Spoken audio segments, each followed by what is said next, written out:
Maswerteng gabi po mga ka-STL. Narito na pong resulta ng STL Bulacan para sa araw na to, third draw.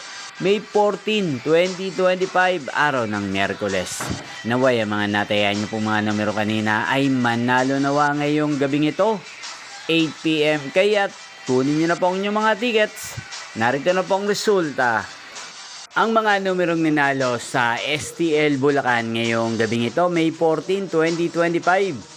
8 PM. Third draw result, 38 at 28. In exact order sa lahat po ng tumaya kanina sa STL Bulacan para sa third draw ng 38 at 28. Congrats po sa inyo, panalo po kayo. Again, 38 at 28. At ngayong gabing ito sa STL Bulacan, atin pong i-shoutout ang lagi pong nanonood sa channel na to, si Kuya Hill ng Bulacan. Shoutout po sa inyo, Kuya Hill. Sana po'y nasa mabuti kayong kalagayan. Sana iswertihin din ang mga numerong tinatayan nyo sa STL Bulacan. At sa lahat po ng mga taga Bulacan, shoutout po sa inyo. Inyo pong napanood ang resulta ng STL Bulacan. Magkita-kita pong muli tayo bukas ng alas 11 ng umaga. Thank you for watching.